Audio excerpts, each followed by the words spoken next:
Texas is headed to Waco to face a resurgent Baylor, and it's sure to be an exciting battle between two top football minds in Steve Sarkisian and Dave Aranda. Let's scout the Baylor Bears to see how they turned around the program in such a short time. How is Baylor's new offense designed? How does Dave Aranda attack opposing offenses? And which players do we need to look out for? And most importantly, did Texas correct their on-the-field struggles during this much-needed bye week?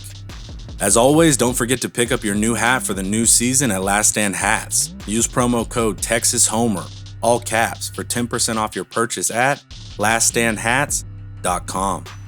Can Texas pull out of the nosedive in time to face a talented, tricky Baylor squad? Without further ado, let's get into it. This matchup will show us if the Texas Longhorns were able to make effective changes during the bye week, both physically and mentally. Oklahoma State and Baylor possess similar play styles. Both teams utilize heavy personnel focused on running the ball and burning clock. They pair this style with a sound defense that forces opposing offenses to earn their wins. Texas failed this test 2 weeks ago against Oklahoma State, and the problematic part is Baylor's offense is far better than Oklahoma State's offense. While Baylor's defense is only slightly worse, ranked 33rd in total defense, while Oklahoma State is ranked 19th, but Oklahoma State is 83rd in the nation for total offense. Baylor is 13th in the nation. For instance, Oklahoma State was missing a top number 1 receiver. Baylor has that in Taekwon Thornton. Oklahoma State has a bottom quartile offensive line, ranking 115th in the nation in offensive line yards per play. Baylor is ranked 20th in the nation. Oklahoma State has an extremely volatile quarterback performing at the bottom of the league. Baylor has an accurate quarterback who can hit deep shots and pull the ball for the score. Oklahoma State has a bottom-performing running back in the league. Baylor has a top 3 running back in yards per attempt in Abram Smith. Oklahoma State isn't a fan of tight ends in the pass game. Baylor loves using their tight end Sims for receptions.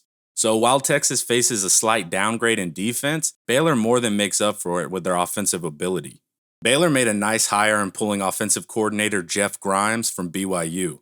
His offense was ranked 3rd nationally in points per game and 7th in total yards, averaging 522 yards per game last year. Grimes refers to his offensive style as RVO, meaning reliable, violent offense. He is focused on decision-making first and foremost. He says the first thing you teach an offense is actually how not to lose a game. Penalties, fumbles, interceptions, bad reads are not tolerated, and decision-making is the foundation of this offense. And that's where the reliable part of RVO comes in. The Baylor offense is sound and willing to play smash-mouth, run-tough football, but they enjoy modernized aggression as well.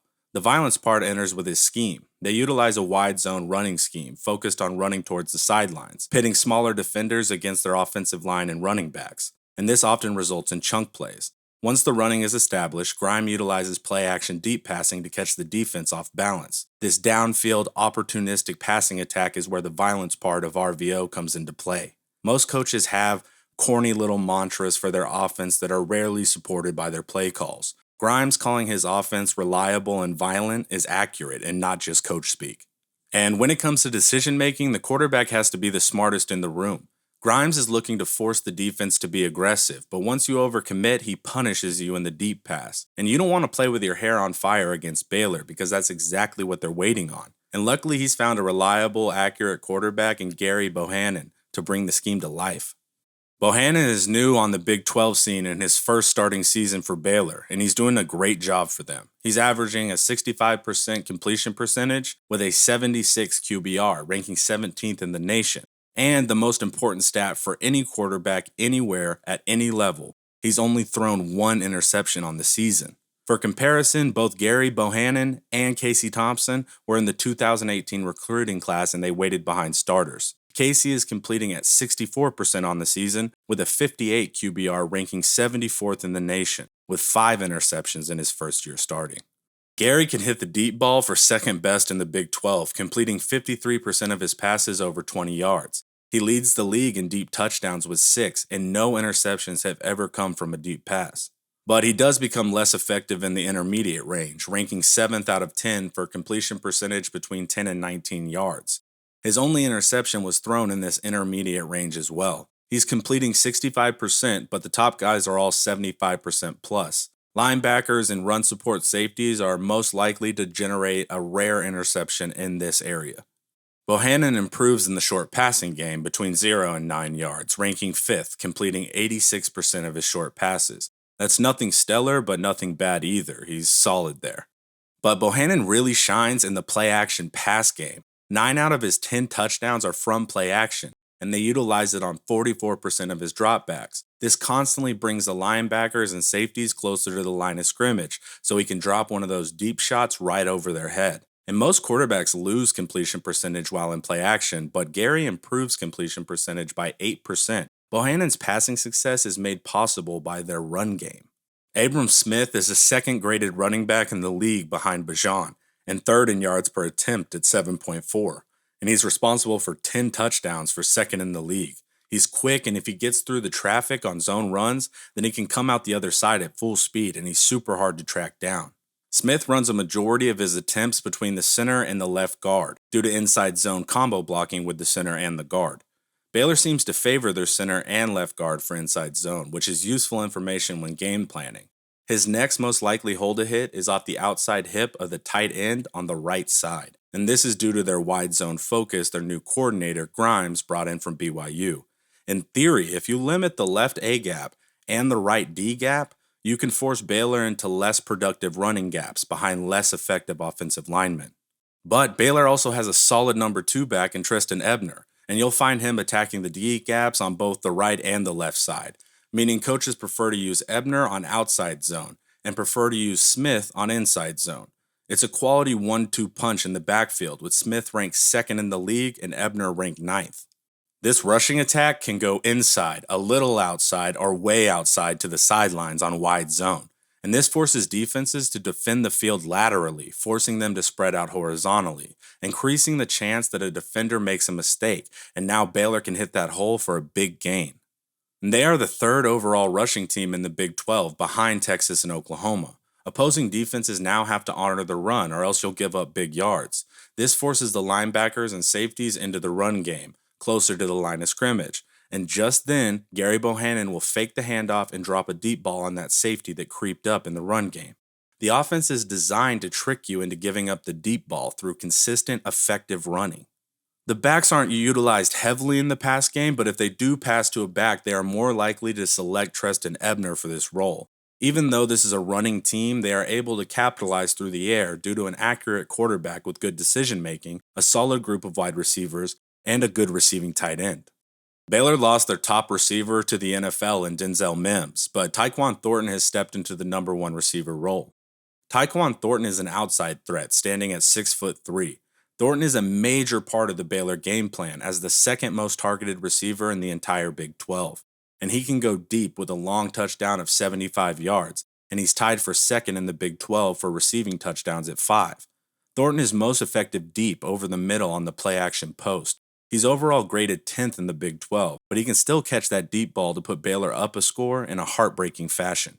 And RJ Snead is their slot guy, ranked 14th overall in the Big 12, but he's very reliable, ranking 3rd in the Big 12, catching 84% of his targets. RJ Snead rarely goes deep, with a majority of his targets under 15 yards. But Drew Estrada is a Dartmouth transfer they rotate in. He's been a pleasant surprise for them, increasing his playing time, and he can play in the slot or out wide. And they do like to sneak him on deep balls when he's in, which is a rare strategy for a depth receiver. Don't relax just because Estrada is in. They could absolutely have something cooked up for him. And Josh Fleeks is their final outside receiver, playing outside about 70% of the time.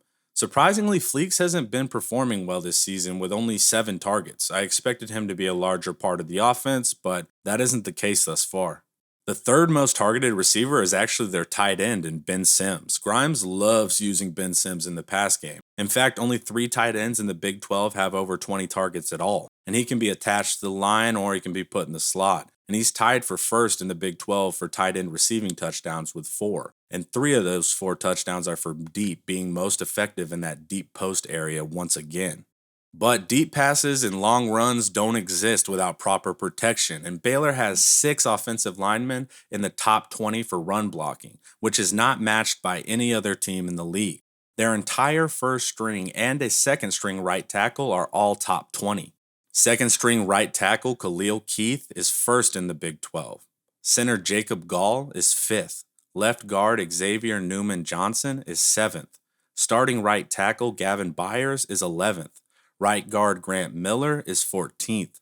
And left tackle Connor Galvin is 17th. For comparison, Texas only has one run blocker in the top 20 in Junior Angelau.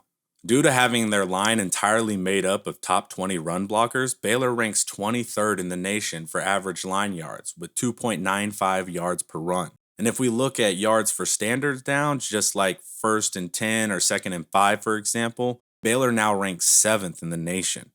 And in pass blocking, it's the same story. Left tackle Connor Galvin is 2nd in the Big 12. Left guard Xavier Newman Johnson is 7th. Center Jacob Gall is 10th. Right guard Grant Miller is 15th. Second string right tackle Khalil Keith is 19th. And first string right tackle Gavin Byers is 20th. Once again, the entire Baylor starting lineup plus their second string right tackle are all top 20 pass blockers. And for comparison, Texas has one top 20 pass blocker in Derek Kerstetter. And due to the quality line, Baylor has the 12th lowest sack rate in the nation. And if we look at standard downs again, Baylor now has the 2nd lowest sack rate in the nation.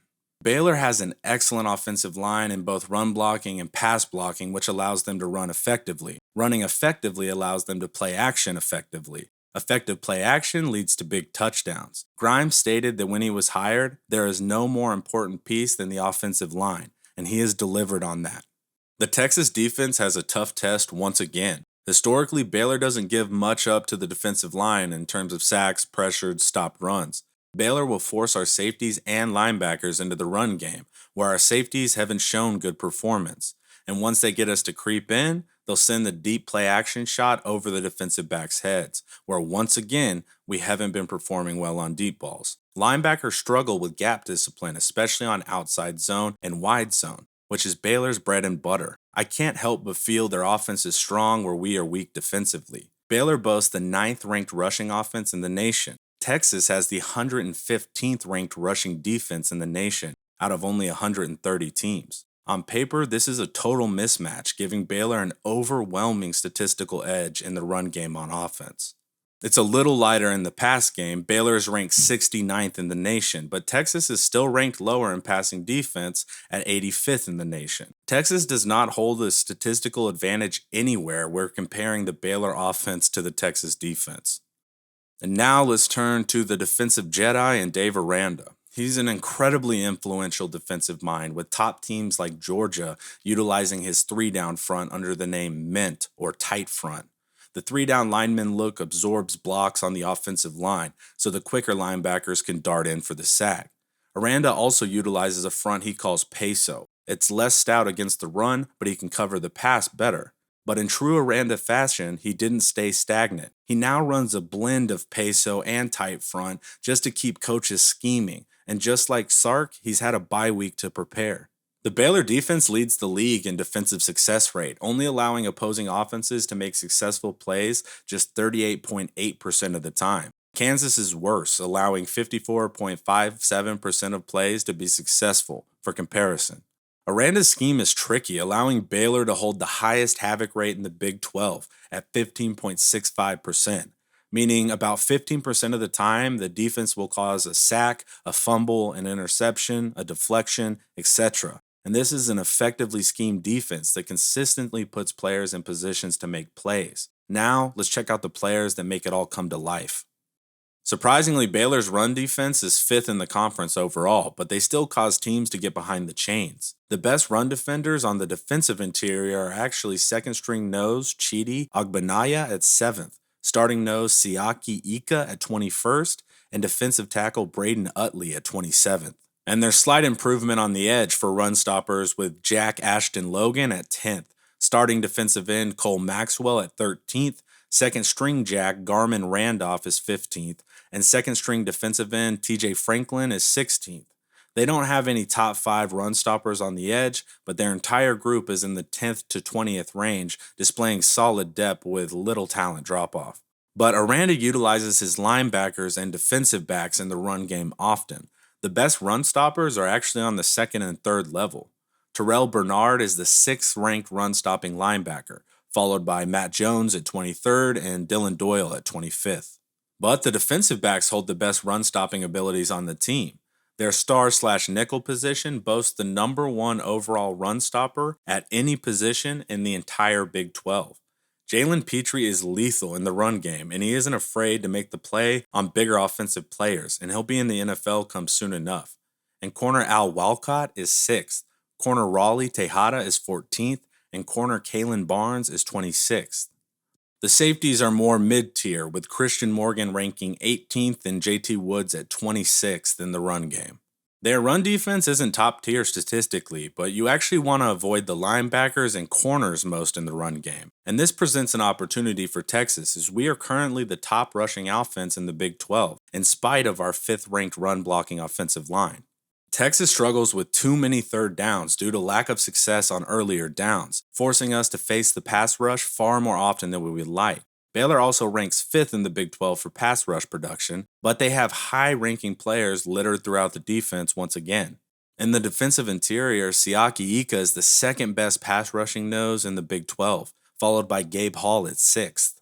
On the edge, TJ Franklin is 8th in the league. The linebackers are once again solid, with Dylan Doyle ranking 6th. Matt Jones ranking 8th, and Terrell Bernard ranking 9th. Star/nickel Jalen Petrie will also be tasked with coming off the edge on blitzes. Once again, Baylor has a solid group of pass rushers. They just need to convert that ability into stats, and Baylor should rise in that regard. But Baylor is actually most effective in coverage, ranking 2nd in the Big 12 behind Oklahoma State. Linebackers Dylan Doyle and Terrell Bernard are 11th and 15th in the league for coverage linebackers. And unsurprisingly, nickel/star Jalen Petrie is 4th overall in the league for coverage, followed by Kalen Barnes at 12th, Al Walcott at 18th, and Raleigh Tejada at 32nd. Out of this list, Texas wants to throw at Raleigh Tejada. Safety Christian Morgan is the 7th-ranked coverage safety, while safety JT Woods is 22nd. Overall, Texas has to keep an eye on nose Siaki Ika, defensive end TJ Franklin, linebacker Terrell Bernard, and nickel/star Jalen Petrie. The Texas offense has to exploit their run defense, since it's the weakest portion of their defense statistically. If Texas can stay on schedule with Bijan, Roshan, and Keelan, and we can avoid being stuck in 3rd and long, throwing into the strength of their defense, which is coverage. And Baylor fully intends to disrupt on early downs with their defensive line and linebacking core, so they can throw unorthodox blitzes and force quarterbacks into bad throws. Casey has 5 interceptions on the year, tied for 1st in the Big 12, while playing 2 less games than fellow quarterbacks. We want to avoid obvious passing downs, as this defense is designed to generate interceptions, and we are providing them at a top rate. Offensive line will have a handful dealing with all of Aranda's varied fronts and sending pressures from weird spots. If Texas can run block effectively on early downs, this makes Texas's job far easier. If we are consistently behind the chains, Baylor has Texas right where it wants it. Texas will have to use Baylor's aggression against them with counter runs, screens, and quick passing game to make them pay for overplaying their hand, or else they end up overwhelming the offense. Texas has a tall task ahead on both sides of the ball, and we haven't proven we are capable of defeating this playstyle. Baylor is the ranking and the betting favorite, which is accurate in my eyes. Can Texas win? Of course we can if we build those big leads and actually hold on, but I need to see it with my own eyes if this team has turned a corner. Otherwise, this is not an ideal matchup for us. Sark and Aranda both had 2 full weeks to prepare for each other, so we should see a fun battle of the minds constantly trying to checkmate each other. And now we've seen the scheme, the players, and the coaches to watch out for. So it's just time to actually play the game. Thanks for hanging out. Watch more of my videos here, and like, subscribe, and share if you'd like to support quality Texas content. As always, welcome.